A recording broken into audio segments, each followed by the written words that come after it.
Before we begin today's proceedings, I would like to remind everyone that today's meeting is being recorded and live streamed to the public as per the recording notification on the screen. Kettle Creek Conservation Authority wishes to acknowledge the treaty and traditional lands originally occupied by the Indigenous First Nation peoples of the Anishinaabe, Attawandaron, and Haudenosaunee nations. KCCA strives to build meaningful relationships with Indigenous communities and recognizes the importance of respecting these treaties and lands. The board met for the first time this year on January 17th, 2024. At that meeting, an election of officers was conducted with Grant Jones from the Township of Southwold being elected as chair and Lori Baldwin Sands representing the City of St. Thomas being elected as vice chair. Congratulations to you both. I now turn the meeting over to our chair, Grant Jones.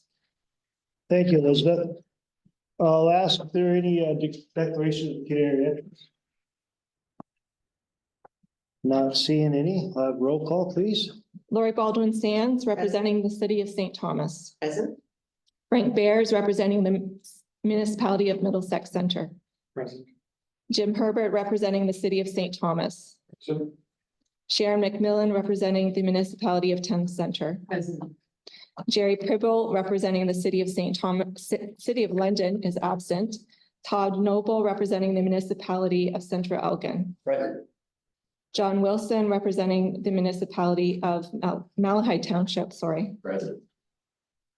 And Sam Trousseau, representing the City of London, hopes to join us shortly. And Grant Jones. Present. Mr. Chair, we have a quorum. Thank you. So a year ago, we gathered in this room as a freshly minted board of directors. 80% of us were new to Kettle Creek Conservation Authority. And many were just entering the role of municipal politics for the first time as a municipal councillor. Each day brought us a new round of training, briefs, and issues, new faces, and new meetings. There were always meetings to be scheduled, to attend, and to recap. The road ahead was full of decisions, budgets, and strategic priorities. And the beginning of the new term can always seem daunting and can be exhausting for new people with all the new information coming through at a very fast pace. This is why I look forward to the ritual of an annual general meeting. It's an opportunity to put the general everyday duties aside and reflect on what we have accomplished, our successes and our partnerships. Renewed and bolstered by our accomplishments, we can look forward to a year ahead, knowing that the year will gather in a year. We will gather again to reflect upon the past year. And in that moment, we realize that our collective efforts have pushed the ball forward. This year's watershed tour brought us together as a board and staff. It was a perfect backdrop to reflect on our mission of integrated watershed management. Meandering through the back roads and highways, we saw firsthand how the upper reaches of the watershed affect the lower reaches, how one program affects another, and how what we do and fail to do affects today and tomorrow. Integration of our own program areas and with our partners is the core of what we do and will be highlighted throughout the morning. Board members, staff, and partners, thank you for the role in our ongoing partnership. I'll now ask Angela Coleman, General Manager of Conservation Ontario, to bring greetings from Conservation Ontario. Welcome, Angela. Good morning, everyone. I'm not sure where it's best for the live stream. Maybe if you come up to the podium. Podium, Sure, thanks. Okay. Good morning, everyone. It really gives me great honor and pleasure to be welcomed this morning by your chair and general manager, Elizabeth, to bring greetings on behalf of Conservation Ontario.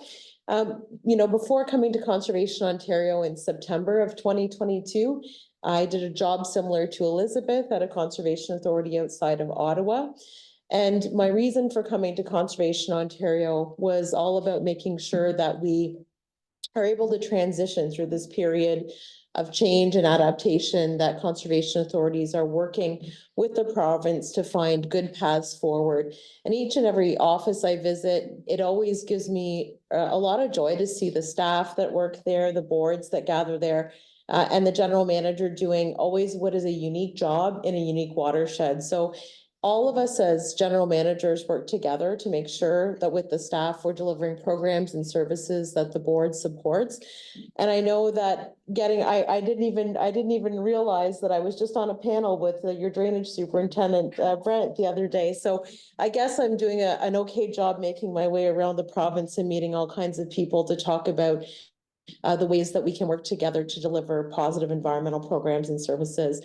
But I think here in the leadership, under Elizabeth's leadership, you have a fantastic facility, you have great programs and services that help meet the needs of your watershed. And I think that conservation authorities from large to small, as I mentioned, really do a unique job in the watersheds that they serve, delivering important work. And as I get to travel around and seeing that more and more, the work that you do in each individual watershed, I realize there's a lot of similarities and there's a lot of differences in how we do our work. And it's always my honor and privilege to have done everything from starting as a summer student at the conservation authorities to acting as legal counsel for some of our municipalities and working with our conservation authorities in that capacity.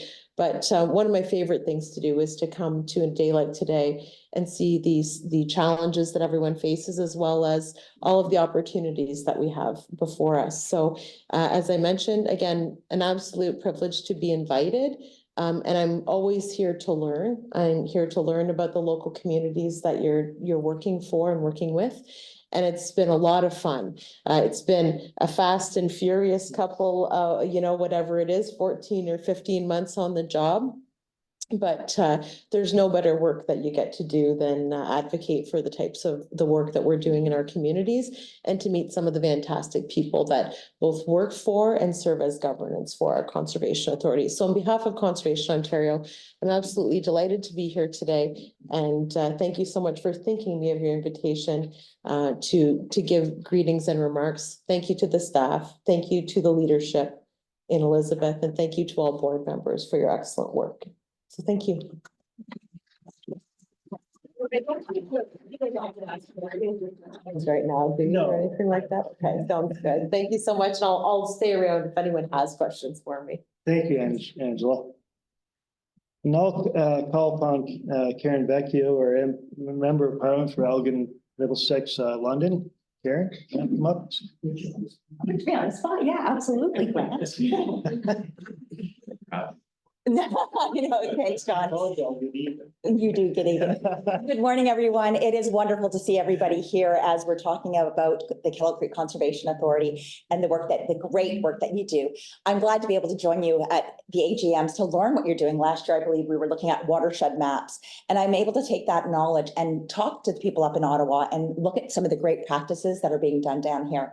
I'm really proud of this Conservation Authority and the importance at the federal level, understanding how our watershed connects to our Great Lakes system and to our oceans and the protections of our watersheds. So thank you so much. And thank you to all of you for doing the incredible work that you do. Thanks so much also to the board members who I know give a lot of additional time on behalf of all the constituents. So thank you.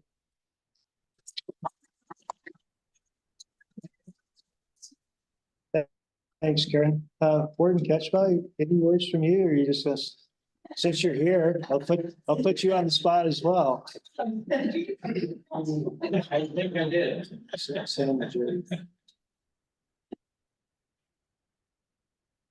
Thank you, Mr. Chairman, and congratulations on your election as chair and Madam Vice Chair. To the Board of Directors, congratulations on a successful year for 2023. Conservation authorities are important across all of our watersheds in Elgin County. And I have a little experience with Long Point, and that was a few years ago. But we recognize the value that you play. We recognize how you assist municipalities in planning, as well as in terms of flood forecasting, which is something that happens in my municipality in Bayham quite a little bit.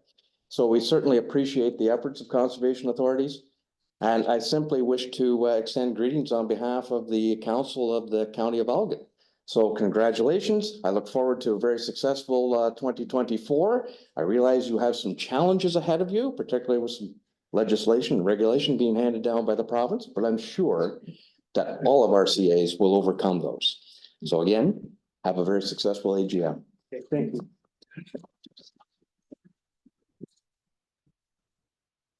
So we notice Jerry and Sam are on the screen and may want to deal with the budget right now while they're here because they're in the midst of budget discussions, and I know they have a very short time slot here. Sam, do you have a question? Yes, our meeting is done, so I'm not going anywhere. Okay, perfect. Then we'll continue on then. I should only speak for myself, though. I won't speak for them.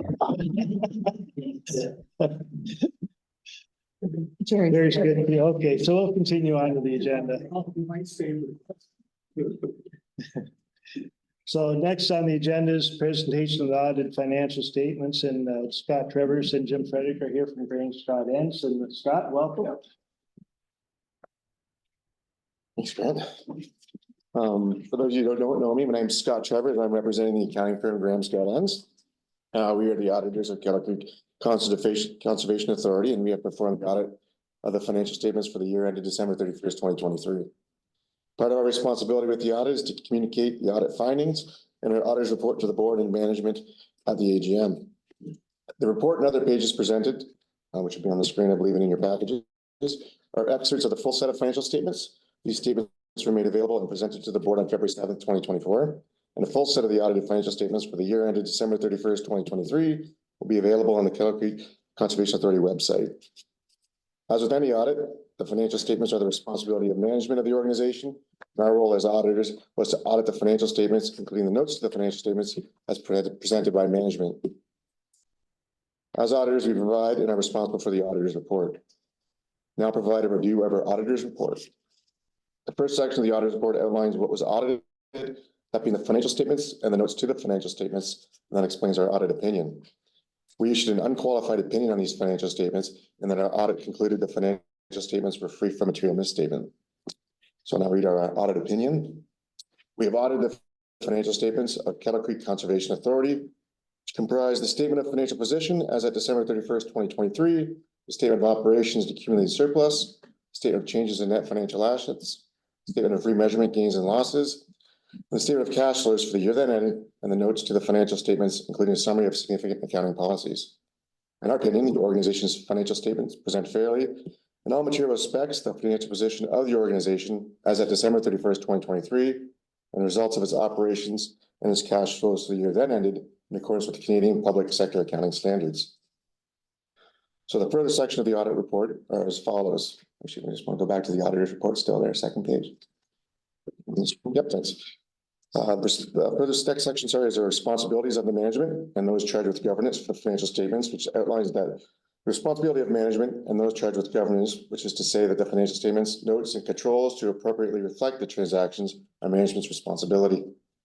The next page, the next section titled Auditor's Responsibility for the Audited Financial Statements, that moves on to the next page, outlines the auditors are responsible for the financial statements and retain reasonable assurance that the statements are free from material misstatement. The final section is our signature, which is dated this audit report, which will be today, February 21st, 2024. The next page is included in your package and on screen. Is the statement of financial position, which shows the authority's assets and liabilities as of December 31st, 2023, with comparative figures for December 31st, 2022, broken out into financial assets, financial liabilities, and non-financial assets such as tangible capital assets. With the total of these assets, excess of liabilities to be the accumulated surplus as of December 31st, 2023 of $4,666,000. The final page included in this is the statement of operations for the full year ended December 31st, 2023, with the comparative budget and December 31st, 2022 figures presented, which outlines the authority's revenue by type and expenditures by segments, showing a net financial statement surplus for the year of $69,000. Again, it should be noted that these pages presented are excerpts of the full set of financial statements that should be made available on the authority's website.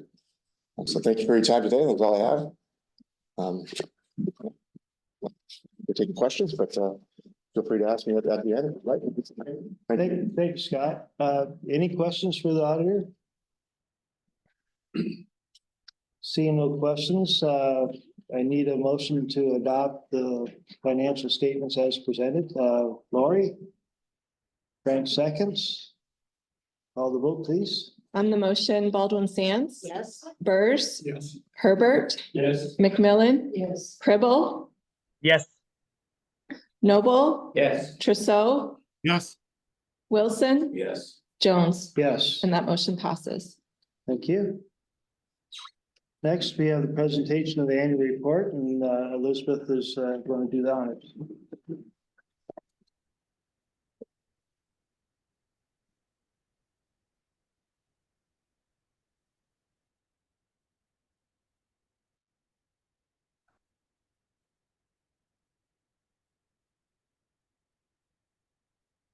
It's my pleasure on behalf of staff to present the board with the annual report for 2023.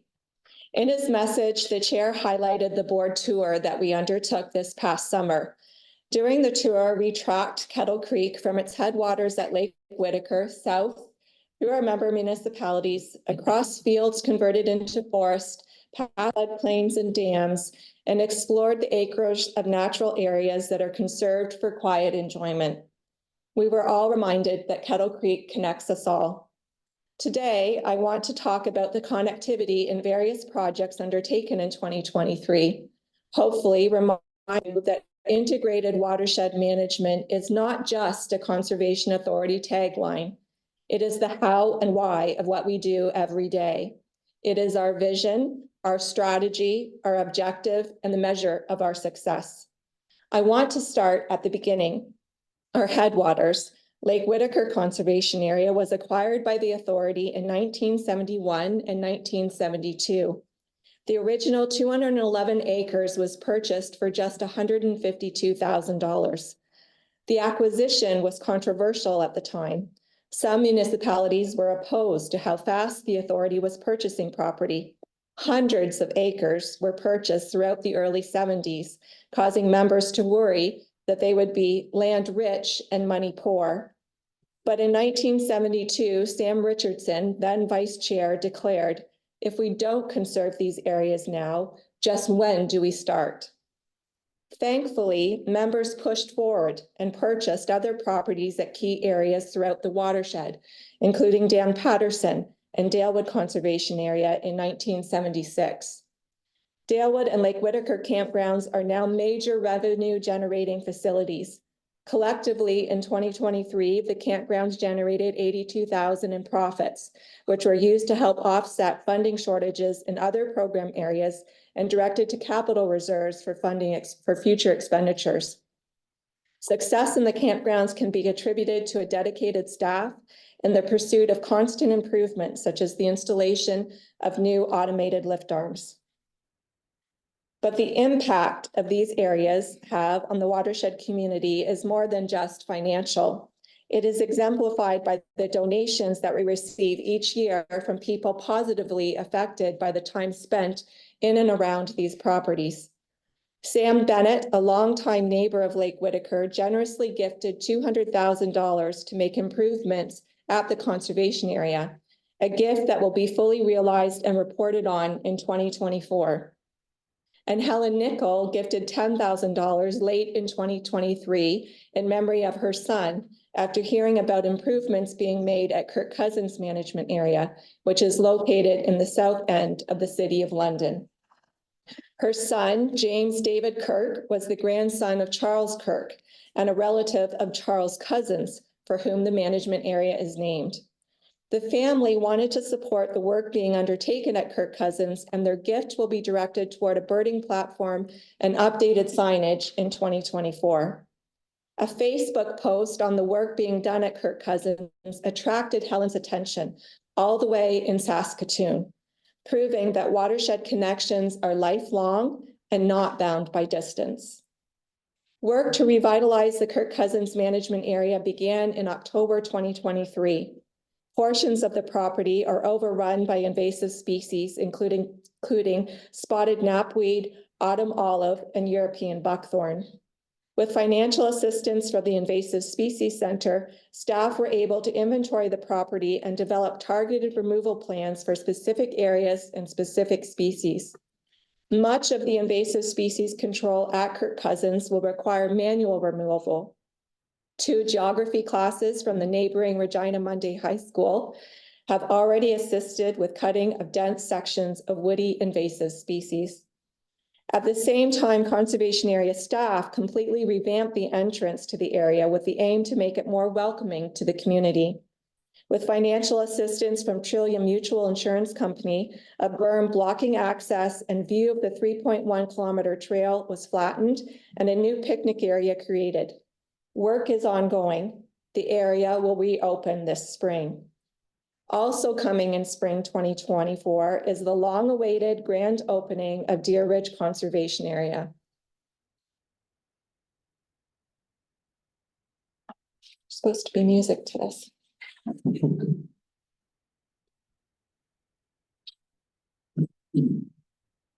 It's very upbeat.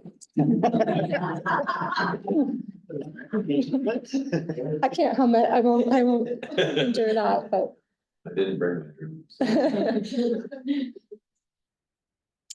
my Acquired in 2022, the 46-acre property is the first land donation to the authority since the 1970s and KCCA's conservation area in Southwold Township.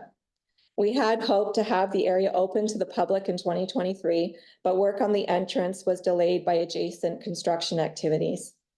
Thanks to the support of the Green Lane Community Trust Fund, the entrance to the conservation area was secured, graded, and further enhancements were made to the trail, including signage, benches, and garbage receptacles. We can't wait for you to join us on the trail this spring. Heading into the heart of the watershed, St. Thomas. Here, I want to highlight how so many of our stewardship projects involve multiple program areas and partners. Funding from the Great Lakes Local Action Fund allowed staff to partner with the City of St. Thomas to restore the shoreline of Lake Margaret. The project spanned over the entirety of 2023, engaging many members of the community in invasive species removal, followed by restoration of the area with native species. Groups like the Rotary Club of St. Thomas, the Kettle Creek Environmental Youth Corps, employees from Graham Scott Ends, Chartered Accountants, and Masco Canada all came out to support the project, get their hands dirty, and learn more about their local environment. In total, 79 volunteers gave their time, 680 trees and shrubs, and 1,000 wildlife plugs planted, 6 different invasive species managed, and over 1 kilometer of shoreline restored. Stewardship efforts and improvements are not limited to KCCA's own land holdings. We lead by example, offering technical and financial assistance to landowners wanting to take on similar projects on their properties. KCCA administers the Elgin Clean Water Program on behalf of 4 Elgin CAs, a program that has provided over $850,000 in funding to 318 projects since 2012. Staff highlighted the success of this program on a bus tour this summer, showcasing erosion control, tall grass prairie, and wetland projects to landowners, farmers, and elected officials. In our own watershed, collaborations with the Elgin Stewardship Council, Alice Elgin, Alice Middlesex, and Ducks Unlimited facilitated the implementation of 8 wetland creation projects in 2023. Wetland projects that will improve habitat for wildlife, capture surface water runoff from neighboring agricultural fields in a watershed with less than 2.5% wetland cover. That is a collaboration worth celebrating. These types of partnerships are also the basis of KCCA's tree planting program and enhanced environmental monitoring. We were pleased to be able to negotiate an apportioning agreement with all of our member municipalities to continue to support tree planting and enhanced environmental monitoring throughout the watershed. KCCA could not continue to plant 40 to 50,000 trees per year without the support of our member municipalities. You can see the tree planting sites throughout the watershed this year. It takes a community to plant a forest, and we are doing that together. We worked with Muma Manufacturing, Takumi, Stamping, and the City of Toronto's Green Lane landfill to green their corporate grounds through the planting of over 6,500 trees. We worked with farmers to plant windbreaks and retire marginal land, and we planted native shrubs and tree seedlings around the newly created wetlands. This brings us back to our core. Integrated watershed management begins with the recognition that everything is connected. Planting more trees, increasing wetland cover is a cost-effective way to reduce erosion and mitigate the effects of a changing climate. At the same time, we have to prepare for that changing climate and constantly ensure that our resources and infrastructure are able to adapt.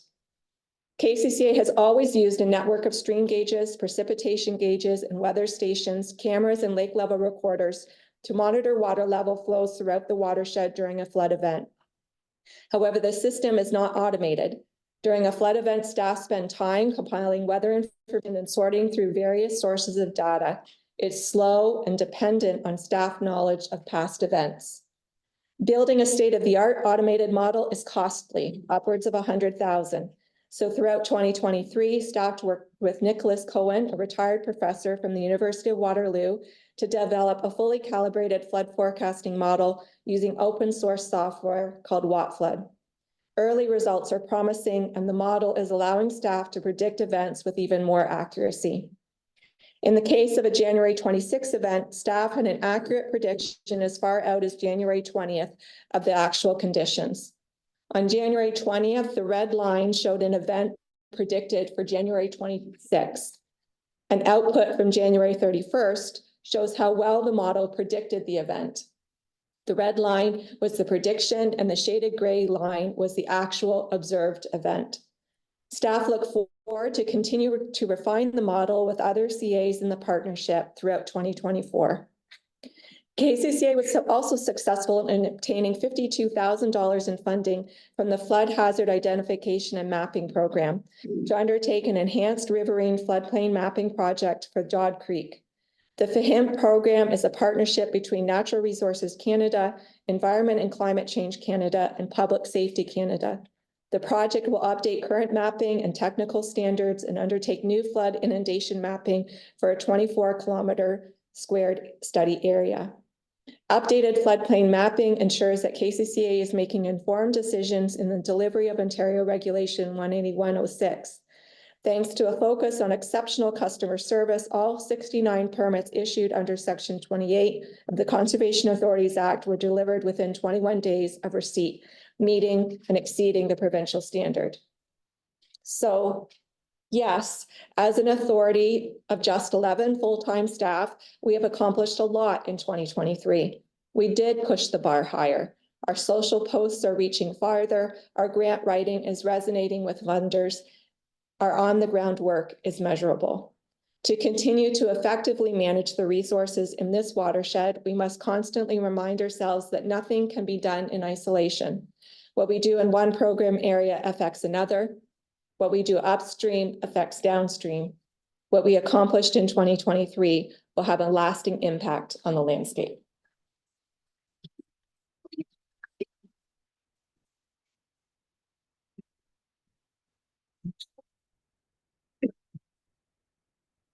Thank you, Elizabeth. That was a great report.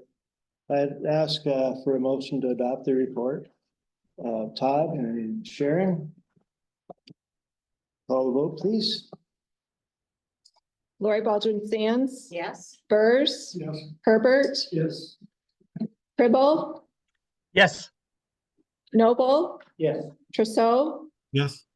Wilson. Yes. Jones. Yes, And that motion passes. thank you.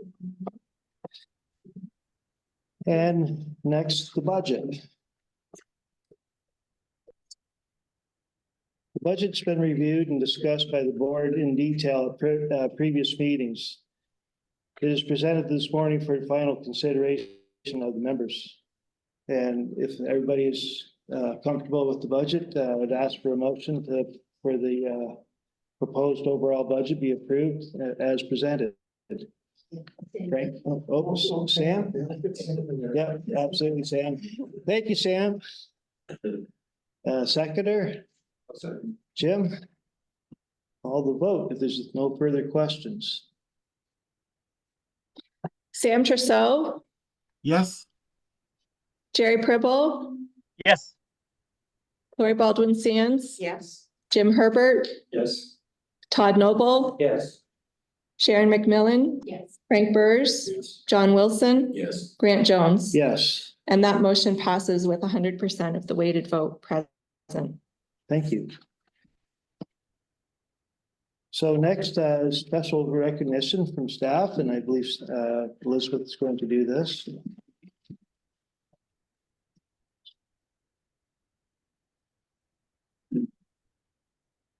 At every general meeting, we take time to honor those employees who have reached a significant service milestone. Today, we have 4 staff members to recognize. Considering that we have 11 staff, we're long. Jessica Kirschner, I'd asked to come up first. Jessica has reached the milestone of 5 years of full-time service with the authority. She started with the authority as a summer student in the campgrounds and is now our corporate services coordinator. Her attention to detail is unmatched and makes her invaluable in keeping our campgrounds well-staffed, well-stocked, and serviced with a smile. But what members may not realize is the depth of Jessica's behind-the-scenes work. She is a licensed drone pilot, ensures our IT infrastructure is up to par, and gets the bills paid. Congratulations on 5 years of service, Jessica.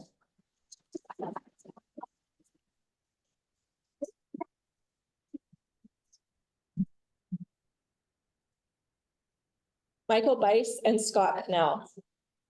Come on up, guys.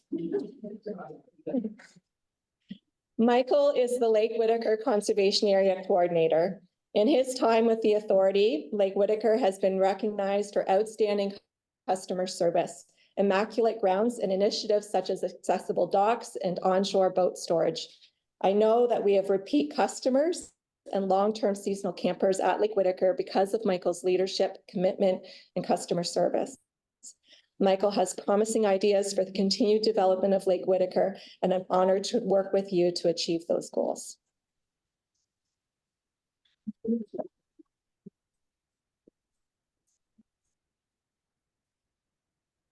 Scott is the maintenance and safety coordinator. Scott is a one-man show looking after all of KCCA's day use facilities and leading in the maintenance and upkeep of all of our trails. I've never known him to say no, only how can I help? If you've walked our trail system, there is no bridge, no walkway, no corner that Scott has not refined. He is everywhere and helps everyone. We all owe you our gratitude for making each of our program areas run better, for last-minute fixes, and for keeping us safe.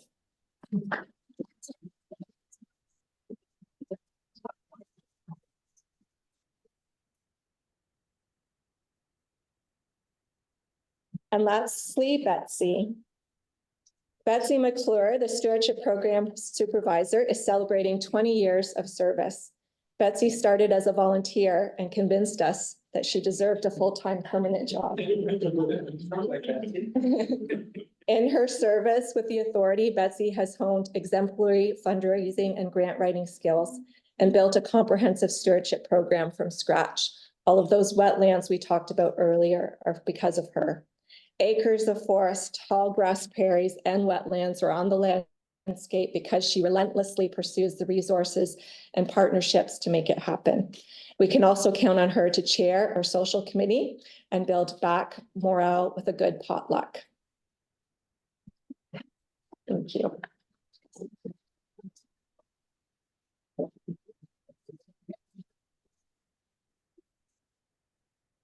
And finally, while these individuals deserve special recognition, and I want to thank all staff for their efforts over the past year.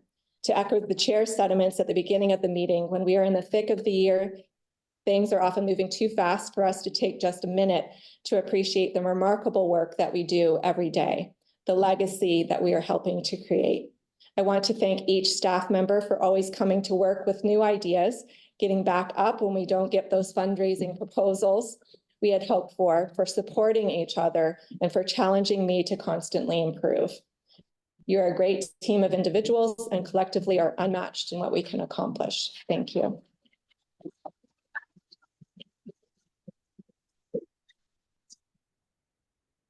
And I must attest, even when we have special events like health recruitment, an evening when staff doesn't really have to be there, It's amazing how many staff actually show up to make it a successful event. Thank you so much for that. And it's, I guess, with the next thing is adjournment. Before we do, I'd like to thank, support of the board for me being here up front, and, hopefully, the next year it goes as smooth as the last year. And thank you all for the hard work and dedication that you've done, staff as well. So this, sure, go ahead. I'm gonna stand up. I'm not sure. So my name is Jim Herbert, City Council, I've been on the board second term. I really need to thank Elizabeth for the hard work she does. You need a leader of the gang, and she's the leader of the gang. She does an excellent job. Always enjoyed working with her. I contacted her many times about questions, and she's always informative, but just want to make sure we thank Elizabeth for the hard work that she does.